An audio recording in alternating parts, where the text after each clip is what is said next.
이번 주간에 태아에 대한 이야기, 그리고 나라의 법이 어떻게 바뀌어 가고 있는가라는 부분들을 살펴보면서 이 부분에 대해서 함께 기도하고 하나님 앞에 잘못한 것이 있으면 회개하는 주간을 삼았으면 좋겠다라고 하는 그러한 의미로 태아 생명 존중주의를 지킵니다.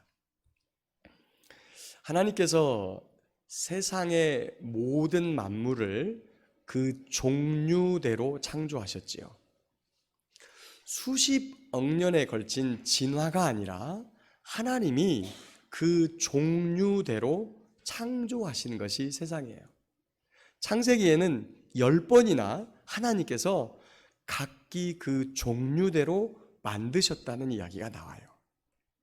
그리고 그 중에 만물을 창조하시고 맨 마지막에 사람을 창조하셨는데, 사람은 특별히 창조되는 과정 가운데서 한 가지가 더해지죠. 그것은 하나님의 형상과 하나님의 모양이라고 하는 아주 독특한 언어와 그리고 특성이 더해졌습니다. 그래서 사람은 창조될 때부터 하나님의 성품 그리고 하나님의 모양을 닮아서 거룩하고 공의롭고 사랑하는 존재로 이 땅에 창조되었습니다. 그리고 하나님께서 그렇게 하나님의 형상을 닮은 인간에게 한 가지 사명을 부여하셨는데, 그것은 하나님이 창조해 놓으신 세상을 다스리라고 하는 사명이었어요.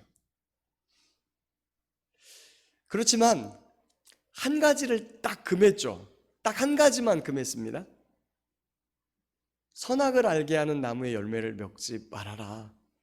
왜 한 가지만을 금했냐면, 네가 다 해도 좋은데, 뭘 해도 좋아, 네 자유의지로 다 해도 좋은데 딱 한 가지를 기억해야 돼.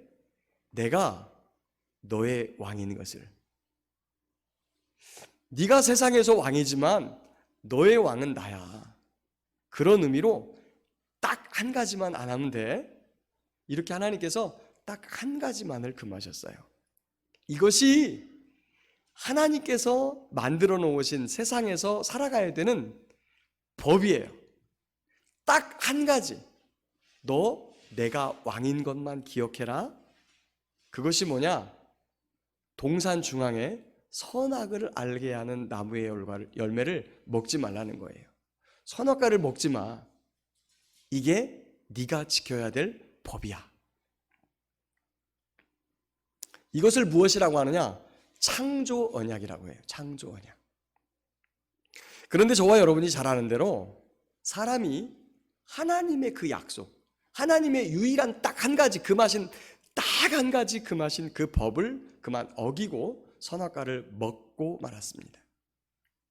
반드시 죽게 된다. 너 이거 먹으면 반드시 죽게 된다고 하는 이 말씀을 마음에 두지 않고, 오히려 너 이거 먹으면 하나님처럼 지혜롭게 될 거야 라고 하는 마귀의 달콤한 유혹을 마음에 두었다가 그만 선악과를 먹은 것이지요. 창조 언약대로 사람은 반드시 죽어야만 합니다. 죽고 죽어야만 해요. 사람이 한 번 죽는 것은 정해진 것이지만 문제는 두 번째 죽음이에요. 두 번째 죽음이 심판이에요. 심판. 영원한 심판. 여러분 여기 혹시 거기 갔다 오신 분 계세요? 거기. 아니, 이 땅에 있는 사람이 아무도 거기를 가지 않았는데 놀랍게도 죽음을 다 두려워해요. 왜 그럴까요?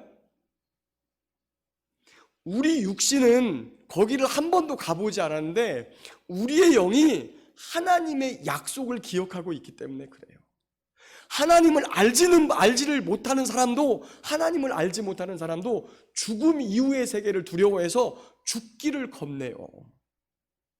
그것은 두 번째 죽음 이후에 심판이 우리를 기다리고 있기 때문이에요.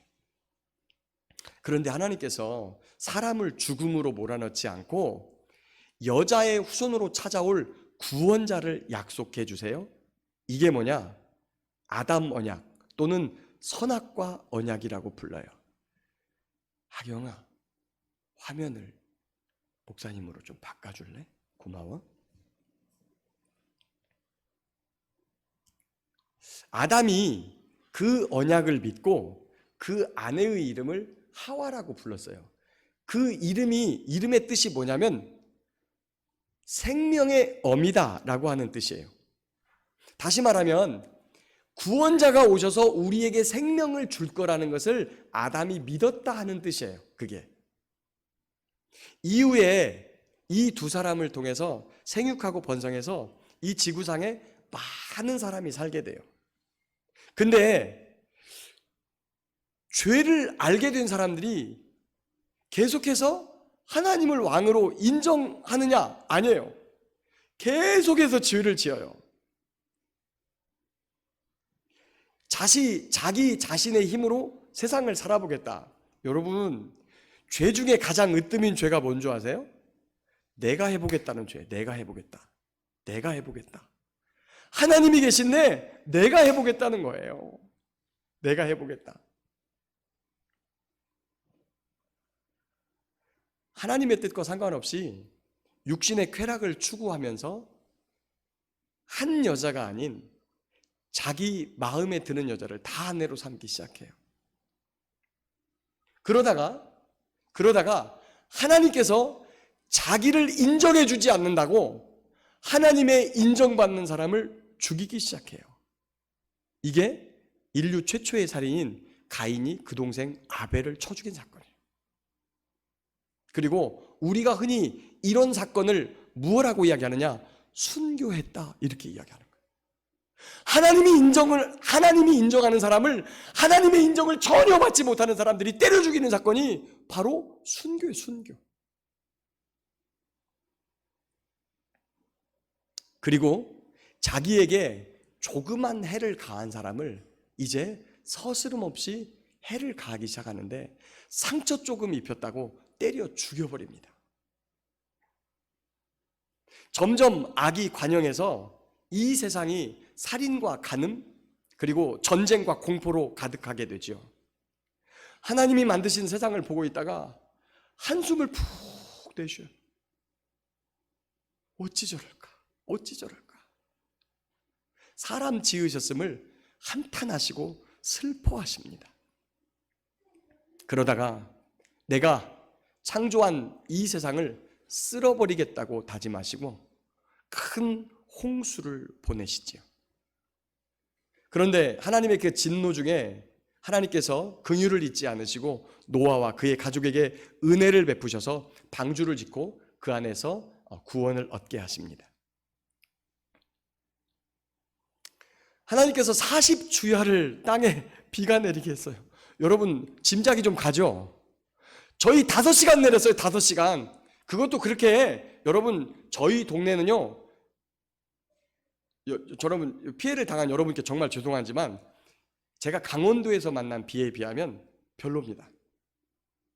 강원도에서 저희 옆에 중대, 저희 다른 중대, 제가 532중대에 있었는데 531중대에 뒷산에 산에 구름이 걸쳐갖고 구름이 이렇게 움직이면서 하룻밤을 쏟아부으니까 어떻게 됩니까? 산이 그냥 통째로 내려와가지고 한 마을이 그대로 흔적도 없이 사라졌어요. 그러니까 대덕산 위에 만약에 구름이 걸쳤으면 밤새도록 내리니까 대덕산이 그냥 흘러내려버리더라고. 그래갖고 아예 이 동네가 통째로 날아간 적이 있어요. 근데 40일을 밤낮으로 쉬지 않고 비가 내렸다. 어떻게 됐겠어요? 어떻게? 그래서 온 땅이 물에 잠기고 방주에 탄 노아와 그의 가족 그리고 인도함을 받은 들짐승들 일부만 살아남았습니다. 비가 내리기 시작한 지 그들이 방주에 들어간 지 1년 열흘 만에 그들이 방주에서 나와서 땅을 밟았어요. 그리고 노아가 감사의 제사를 하나님 앞에 드립니다. 그리고 나서 그때 하나님께서 응답하신 말씀을 우리가 노아 언약 또는 무지개 언약이라고 불렀는데 본문에 읽은 창세기 9장에서 읽은 그 말씀이 바로 노아 언약입니다. 노아 언약의 핵심은 크게 두 가지예요. 첫 번째는 생육하고 번성하라는 말씀이에요. 이 말씀이 창세기에서도 주셨죠. 창조 언약 때도 이 말씀을 주셨던 거예요. 그런데 인간이 생육하고 번성하면서 악에 치우쳐 하나님을 근심하게 하셨음에도 불구하고 하나님이 또다시 그 언약을 유지하세요. 우리 같으면 야, 그 언약 이제 끝나. 약속 지키는 놈들만 살아남아. 이렇게 해버리고 싶은데 하나님은 여전히 그 언약을 유지시키세요. 여러분 저 좀 보세요. 저 좀 보세요. 여러분 저 좀 보세요. 자, 눈 크게 뜨고 저 좀 보세요. 창세기부터 언약이 쭉 이어져 와요. 창조 언약, 아담 언약, 그 다음에 노아 언약, 이 이후로 아브라함 언약, 모세 언약, 그 다음에 다윗 언약, 맨 마지막에 새 언약까지, 이것을 구약의 7대 언약이라고 하거든요. 이 언약이 우리에게 모두 다 적용이 돼요. 저와 여러분에게는. 그러나 이 언약이 일부만 적용되는 사람이 있어요. 예수님을 믿지 않고 살아가는 저 세상 사람들은 창조 언약에 해당이 돼요. 그 다음에 아담 언약, 선악과 언약에도 해당이 돼요. 세 번째, 노아 언약에도 해당이 돼요. 그 다음에 그 다음에 이어지는 아브라함 언약과 그 다음에 모세 언약, 그 다음에 다윗 언약, 그리고 새 언약은 세상 사람들에게는 해당되지 않아요. 그거는 거룩한 공동체인 이스라엘과 이스라엘의 뒤를 잇고 있는 영적 공동체인 교회에게만 해당되는 언약이에요. 그렇기 때문에 교회에 속한 저와 여러분에게는 여기 창조 언약부터 새 언약까지 다 해당이 돼요. 하나님께서 이 세상이 그렇게 악으로 치닫는 것을 보았음에도 불구하고 여전히 노아 언약을 통해서 또다시 생육하고 번성하라는 언약을 주십니다. 자, 생육하고 번성하면 먼저는 노아의 가정에서부터 시작하죠. 자, 노아의 가족이 생육하고 번성하면 어떻게 됩니까? 부족 공동체가 되죠. 셈, 함, 야벳. 부족 공동체가 돼요. 자, 부족 공동체가 점점 생육하고 번성하면 지역 공동체가 됩니다. 지역 공동체가 되면서 뭐가 생기게 나가야 되냐면 나중에 민족과 나라 공동체가 생겨요. 국가 공동체가 생겨나게 됩니다. 자, 이 과정 속에서 이 국가 공동체가 생겨나면서 이제 공동체가 커지면서 생기게 되는 많은 기관들과 그 다음에 거기에서 가장 필요한 게 뭐냐면 법이라는 게 생겨요. 법. 자, 그렇기 때문에 가장 먼저 하나님께서 이 국가 공동체라고 하는 것을 하나님이 노아 언약에 따라서 쭉 이어져 가지고 발생된 것이기 때문에 국가를 하나님이 허락한 것이다, 허락하지 않은 것이다? 허락한 것이다는 거예요. 국가 안에 어떤 기관이 있느냐면 거룩한 공동체 교회가 속해져 있어요. 그러면 국가를 거룩한 공동체로 만드는 일들에 대한 부분은 하나님이 어떻게 하실까? 여러분 그 부분에 대해서 제가 조금 설명을 드릴 테니까 잘 좀 들어보십시오. 먼저 그 말씀을 좀 마무리 짓고 갈게요. 공동체 생활을 하다 보면 꼭 필요한 것이 있어요. 아주 작은 최소 공동체인 가정에서도 가정 안에서 지켜야 되는 규칙과 법과 전통이 있어요. 그런데 가정 안에서 어린아이들끼리 다투면 그 중재를 누가 합니까? 가정의 권위자인 엄마나 아빠가 최종적으로 둘이 싸움이 붙으면 최종적으로 두 사람을 화해하거나 중재해요. 자, 그런데 가정과 가정끼리 다투면 어떻게 됩니까? 이걸 누가 막아요? 초기 공동체에는 부족 공동체 안에서 촌장이나 부족장들이 이 중재 역할을 했습니다. 그래서 네가 이만큼 양보하고 네가 이만큼 양보해라 해가지고 그들이 중재 역할을 했어요. 근데 이게 점점 사회가 커지면서 복잡해지고 다양해지기 시작해요. 자, 그러면 뭐가 만들어져야 되는 거죠? 법이 만들어져야 되는 거예요. 어떠한 기준에 의해서 정확하게 이런 때는 이렇게 하고 저런 때는 저렇게 할 수 있도록 법이라는 걸 만들고, 그리고 이 법을 정확하게 집행해야 될 사람들이 생기는 거예요. 그래서 우리나라가 지금 그걸 어떻게 가지고 있느냐? 법을 만드는 기관이 어디입니까? 입법기관이 국회예요. 우리가 국회의원 뽑는 게 저 사람들한테 뭘 하라고 뽑는 거예요? 좋은 법 만들어 달라고 뽑는 거예요. 두 번째, 그 법을 만들어서 그 법을 시행하는 사람들이 있죠. 시행하는 사람들을 누구라 그러냐면 행정부라 그래요. 대통령과 그리고 국무총리와 도지사, 시장들, 그 다음에 이런 강요들이 해가지고 그 법을 가지고 나라를 살기 좋은 나라로 만드는 사람들이 행정부예요. 그런데 하다 보면 잘못된 경우가 나타나요. 어떤 사람이 도둑질을 했다든지 아니면 어떤 사람들이 자기 임의대로 법을 해석하고 자기 좋은 대로 해석해가지고 자기 이득만 취하고 있다. 이러면 세워놓은 법을 가지고 그건 이렇게 잘못했어. 저건 저렇게 잘못했으니까 이렇게 해. 이걸 판단해주는 사람이 누굽니까? 사법부예요. 그분이 검사, 변호사, 판사 이런 분들이 바로 이 법을 제대로 집행해 주는 것들.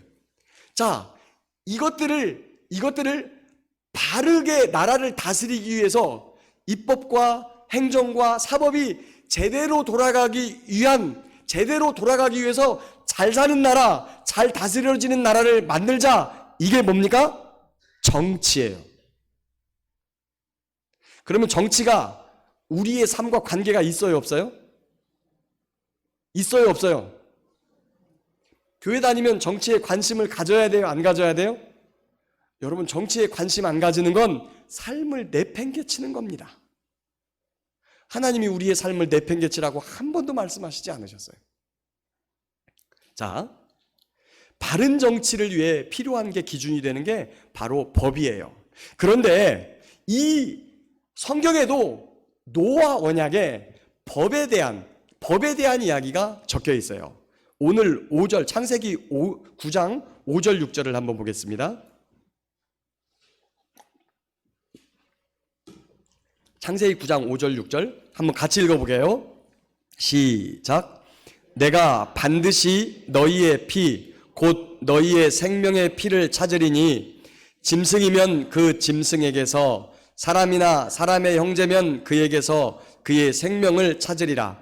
다른 사람의 피를 흘리면 그 사람의 피도 흘릴 것이니 이는 하나님이 자기 형상대로 사람을 지으셨음이니라.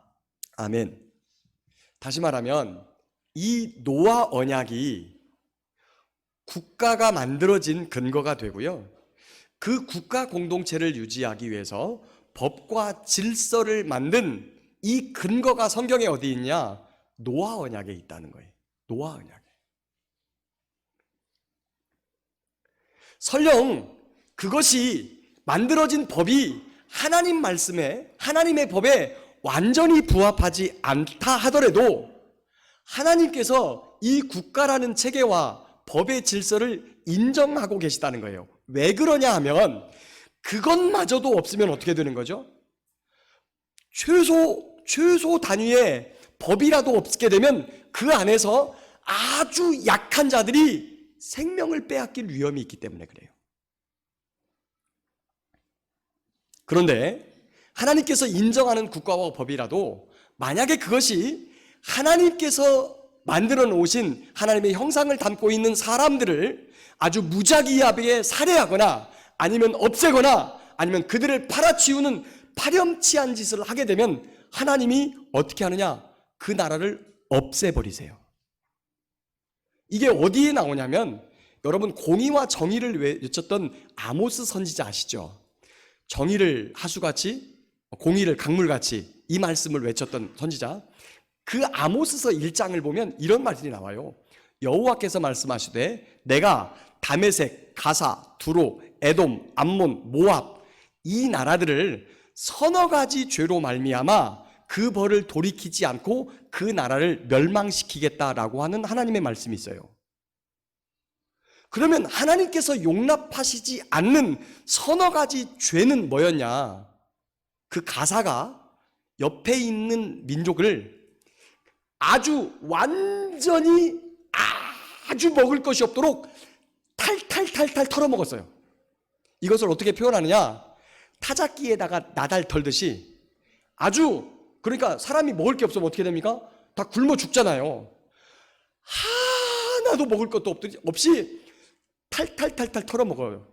그러면 하나님께서 그 나라 다 망하게 한다는 거예요. 두 번째, 힘없는 사람을 잡아가지고 인신매매하는 민족, 이거 내가 망하게 해버리겠다. 멸망시키겠다. 형제를 팔아 넘긴 죄 내가 멸망시키겠다. 형제를 긍휼히 여기지 않고 분과 화를 끝까지 막 품고 있는 이 민족 내가 멸망시키겠다. 자신의 땅을 넓히려고 아이벤 여자 배 갈른 민족 내가 이 민족 멸망시키겠다. 그래서 결국에 하나님께서 어떻게 됐습니까? 가사, 두록, 다메섹, 에돔, 암몬, 모압 어떻게 했습니까? 바벨론 통해가지고 전부 다 완전히 깡그리 다 뭉개버려가지고 지금은 흔적도 없습니다. 나라가.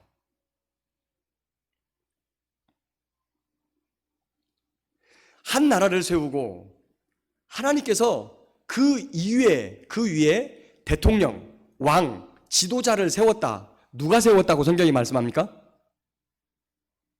사탄은 지가 세웠다고 말하지만 누가 세웠다고 하나님께서 말씀하세요? 하나님께서 세웠다고 말씀하세요. 왕과 대통령들, 지도자들, 그래서 권세는 전부 다 어디에서부터 왔다? 하나님께로부터 나지 않음이 없다. 이렇게 저와 여러분들에게 하나님께서 말씀하세요. 이 이야기를 자세하게 그리고 재밌게 나타내는 게 다니엘 4장이에요. 다니엘 왕, 바벨론 제국이 지금의 중국, 지금 중국의 몇 배입니다. 나라가. 지금 저렇게 뭐 트럼프든지 시진핑이든지 교만 떨면 하나님이 다 뭉개버리세요. 어느 날 가만히 이렇게 보고 있다가 이 휘황찬란한 나라를 내가 만들었지 그랬더니 하나님께서 뭐랍니까? 내 지혜가, 내 권세가 내 위에서 떠났다. 그러더니 미쳐가지고 그 왕위에서 쫓겨나가지고 7년 동안 미친 사람처럼 돌아다니고, 그러다가 어느 날 하늘을 울어서 하나님께서 주시고자 하는 자에게 주고 뺏고자 하는 자에게 뺏는구나 라고 하는 것들을 그가 겸손하게 하늘이슬을 먹고 하늘을 쳐다보다가 그 사실을 깨달았을 때 하나님이 그에게 지혜를 다시 주어서 왕위를 회복하게 하셨어요. 그러고 나서 그 사실을 자기가 다스리는 127 그 지방과 나라에 전부 다 조서를 써가지고 절대 이 모든 권세를 쥐고 계시는 여호와 하나님의 이름을 함부로 말하지 말아라 라고 공포했던 것이 느부갓네살 왕이에요.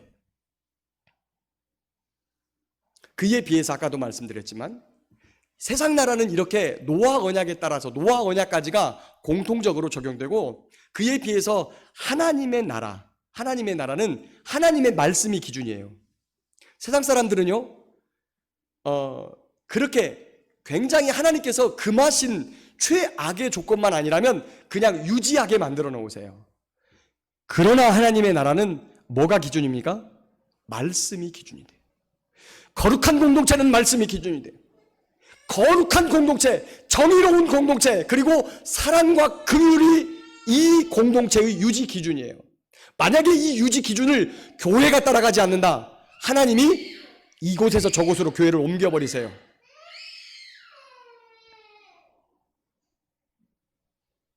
하나님 나라의 예표인 지상교회의 유지 기준은 하나님의 말씀이에요.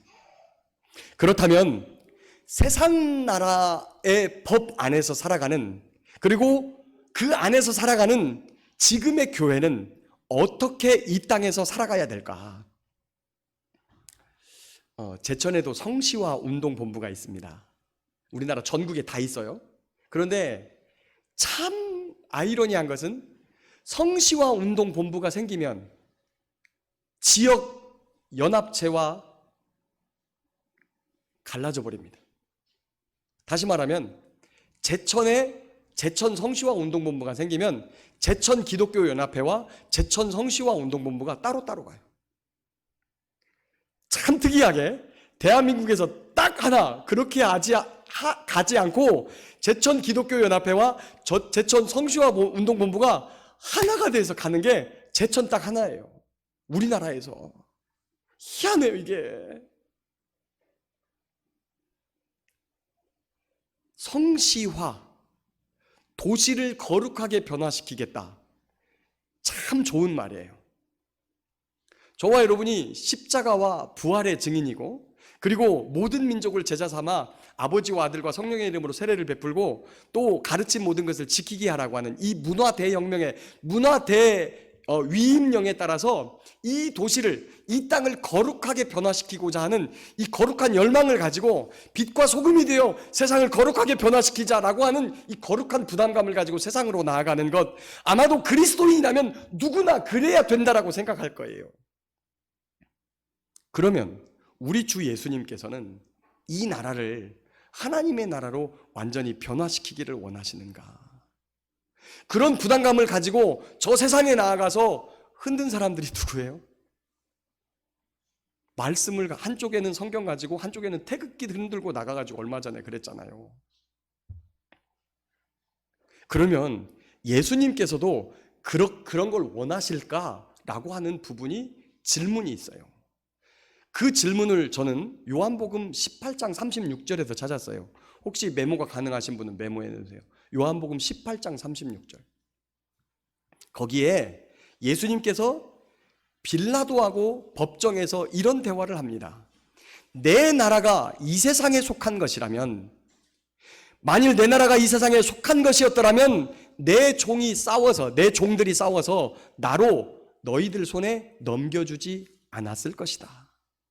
이제 내 나라는 여기에 속한 것이 아니다 라고 말씀하셨어요. 이게 무슨 말씀일까요? 예수님의 나라, 하나님의 나라는 이 세상에 속한 것이 아니라고 말해요. 그럼에도 불구하고 하나님은 하나님께서 허락하신 국가와 그리고 그 안에 존재하는 법과 질서를 유지하게 하십니다. 근데 이게 때가 있다는 거예요. 때가 언제까지요?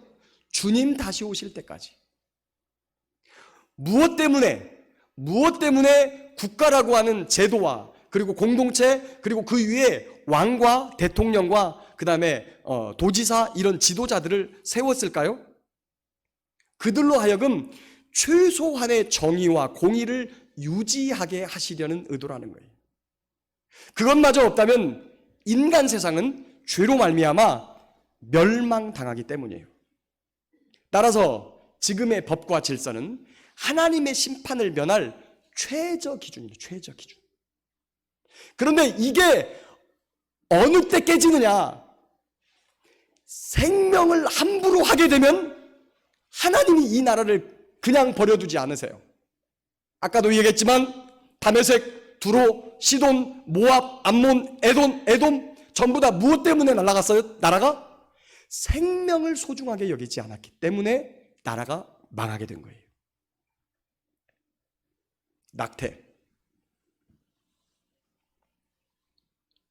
낙태는 자연 분만기 전에 여성의 자궁에서 발육 중인 태아를 인공적으로 제거하는 행위를 말합니다.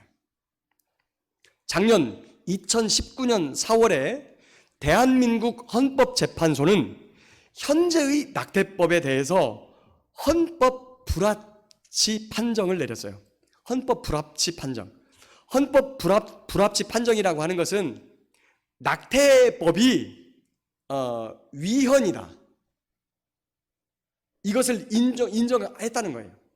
이런 낙태법이 존재해서는 안 된다라는 것을 인정했다는 거예요.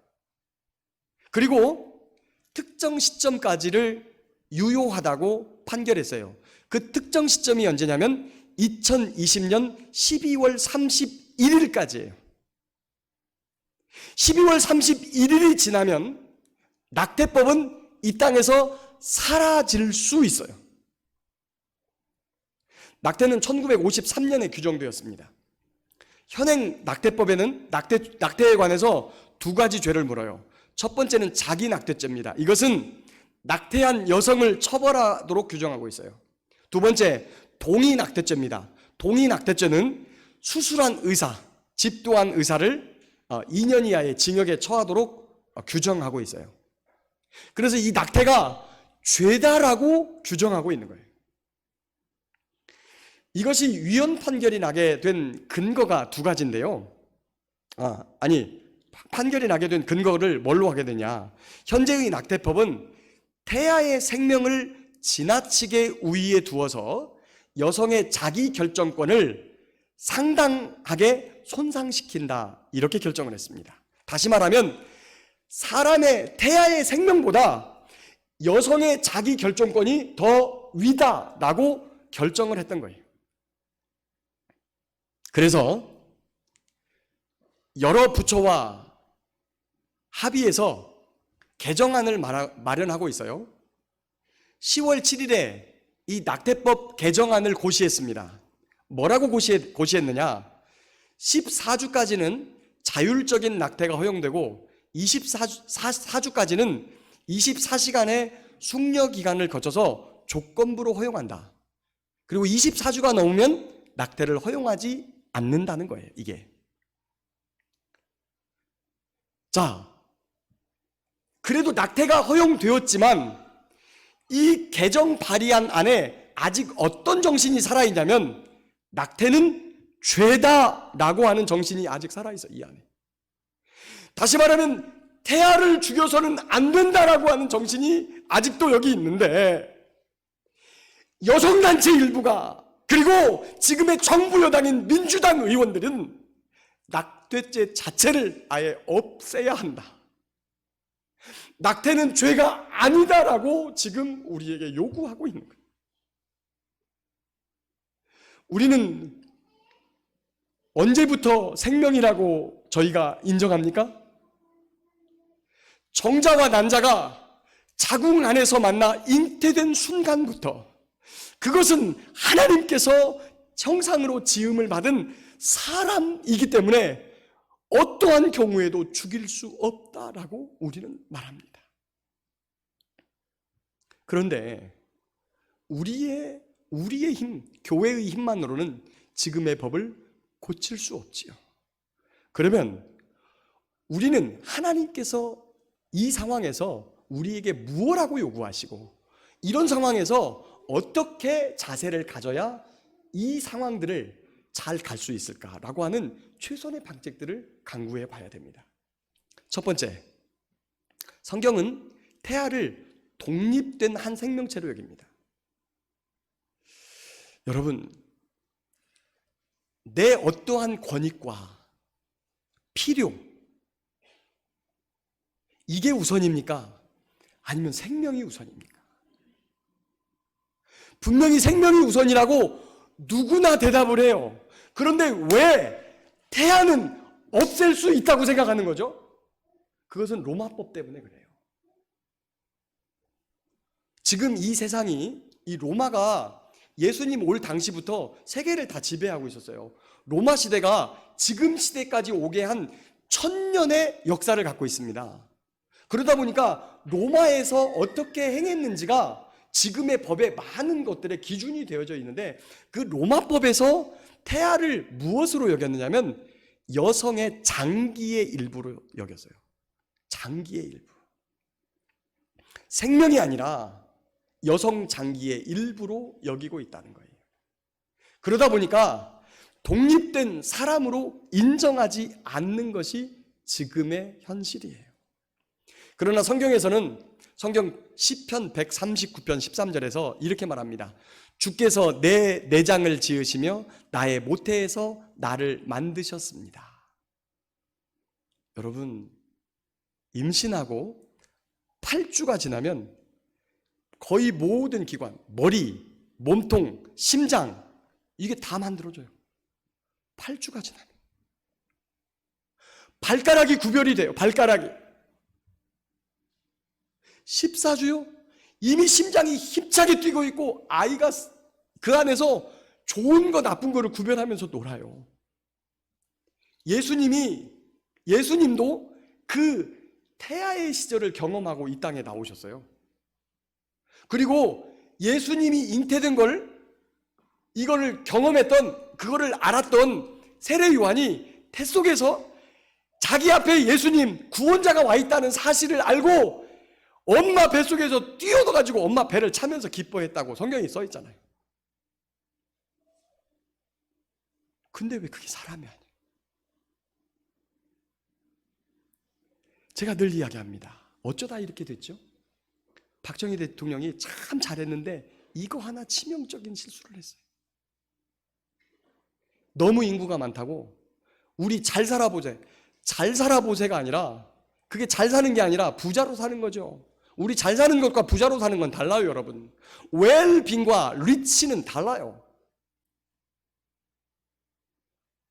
잘 살아야 되는데 부자로만 살고 싶어가지고 이거를 애를 못 낳게 하고 잉태된 아이도 낙태할 수 있도록 허용을 했어요. 그런데 이때 교회가 들고 일어나서 그런 법은 안 됩니다 라고 이야기를 했어야 되는데 교회에서도 이 법을 여과 없이 받아들였어요. 지금의 현실이 그걸 말해줘요. 지금 여기 우리 장로님이나 저희 우리 과거 세대 여기 계신 분들은 그런 것들을 잘 몰라갖고 막 났던 세대고 그걸 알고 난 세대는 어떻게 됩니까? 둘, 셋, 하나 이걸로 끝냈잖아요. 물론 이 중에는 몸이 아파서 정말 사정이 안 돼가지고 여의치 않아서 아이를 못 낳은 가정이 있습니다. 그거 잘 알죠. 그러나 대부분은 교회에서 이것을 여과 없이 허락하면서 교회가 생명 존중을 하지 않은 결과가 지금의 우리 세대입니다. 그래서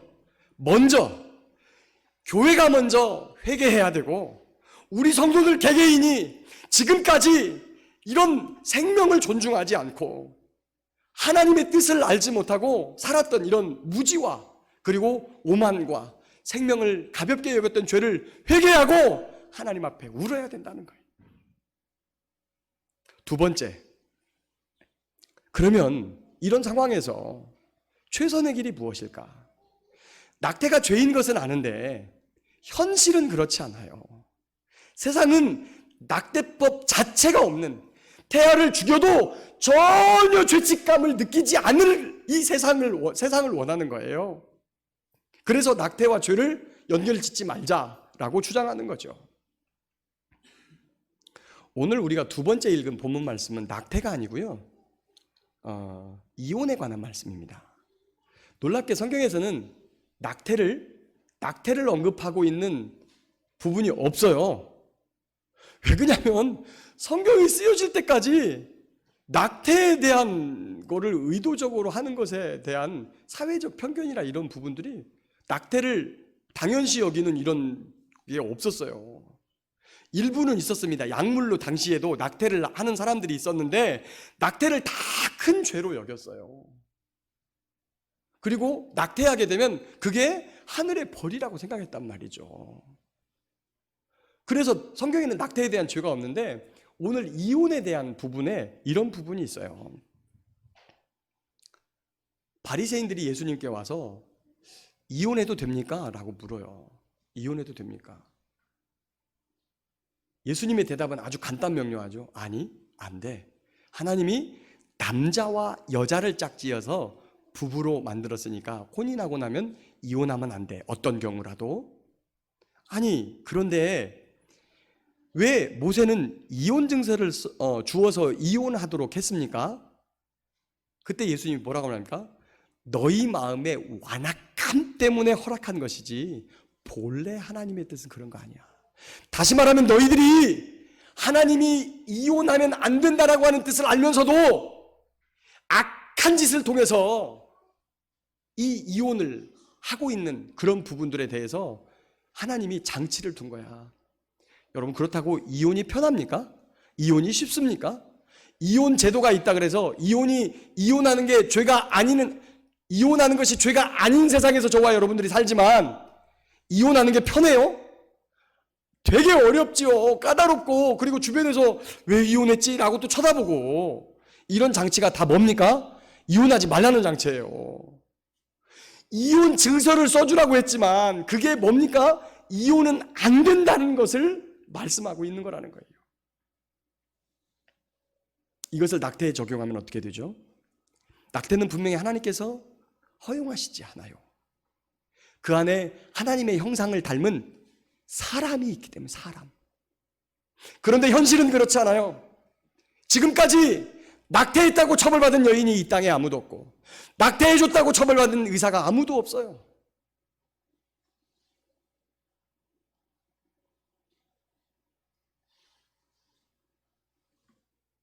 그런데 그렇게 만연하니까 낙태는 죄가 아니다라고 낙태법을 없애버리면 낙태 자체가 하나님이 만들어 놓은 생명을 파괴하면 안 된다고 하는 그런 것들을 인식할 수 있는 장치가 사회에서 사라져 버리는 거예요. 그래서 최소한의 기준을 마련해서 생명을 함부로 다루면 안 된다라고 하는 그것을 두는 것이 낙태법이에요.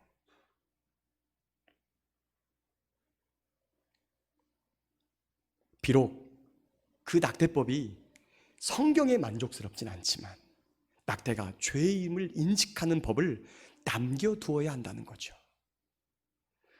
제가 이 말을 썼다가 지웠었어요. 얼마 전에 간통죄가 사라졌어요. 우리나라 법에서. 그랬더니 뭐 합니까? 자기 여비서하고 부적절한 성관계를 하고도 떳떳하게 그래도 내가 이 땅의 지도자로 남아서 도지사 할 수 있게 해달라고 이딴 말이나 하고 있는 사람이 있잖아요. 사회가 이렇게 변해가는 거예요. 법이 바뀌면. 시간이 없어서 그 낙태와 관련된 남성들의 책임 굉장히 무겁게 다뤄야 되는 주제거든요. 제가 시간이 한정돼서 더 이상 이 말씀을 드릴 수가 없어요. 그 다음에 또 한 가지, 강간 등으로 원치 않는 임신이 되었을 경우, 이런 경우도 이게 아주 무거운 주제예요. 이것도 성경에서 답을 찾아가야 되거든요. 근데 시간이 너무 없어요. 지금 벌써 12시 10분 다 돼가요. 제가 요거는 다음에 요 주제를 다시 한번 가지고 다시 한번 다루도록 그렇게 한번 해보겠습니다. 오늘 여러분에게 가정예배 순서지 뒤에 나간 게 있어요. 여러분 찾아보세요.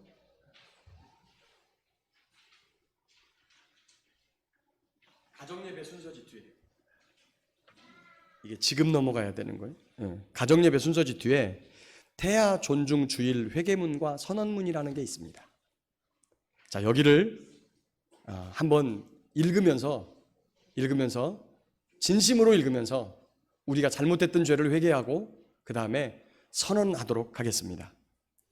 태아 생명 존중 주일 회개문과 선언문.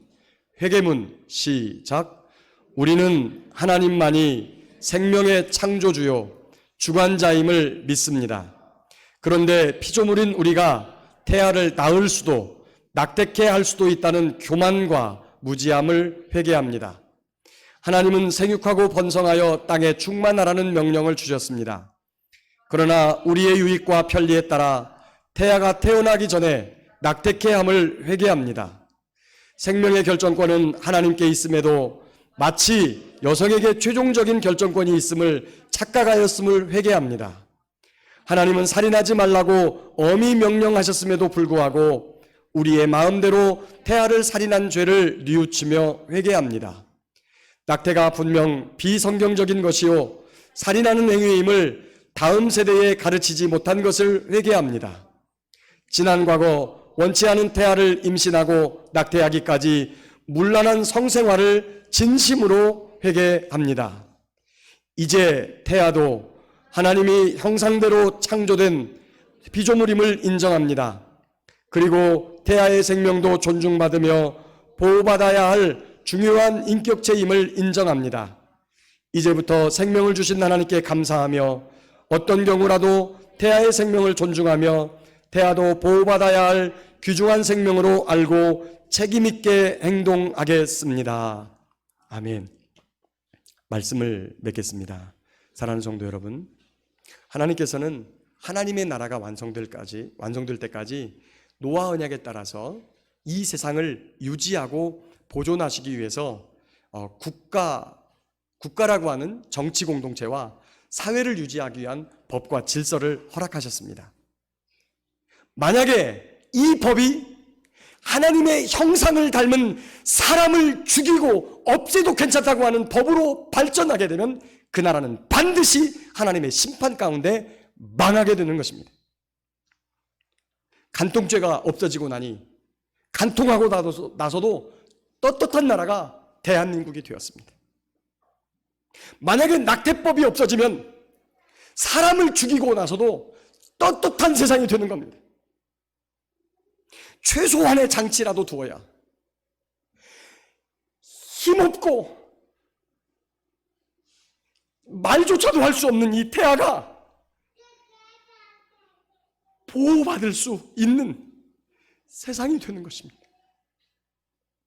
가장 연약한 자,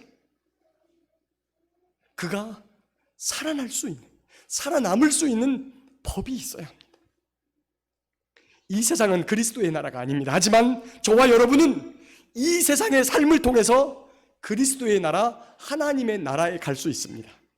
또 이 세상의 삶을 통해서 하나님을 알지 못하는 저 세상 사람들에게 하나님의 나라를 보여주고 하나님의 나라를 소개해 주어야 되는 사람들이 저와 여러분입니다. 세상 사람들은 잉태된 자기 자식조차도 자기 유익을 따라 없애자고 하는 악한 세상이지만 저와 여러분은 하나님의 약속과 말씀을 믿고 끝까지 지키며 살아가야 되는 거룩한 백성입니다. 이런 주님의 약속과 말씀을 끝까지 믿고 지켜나가고 따라가서 하나님의 나라에 다다르는 저와 여러분 모두가 될 수 있기를 예수님의 이름으로 축복합니다.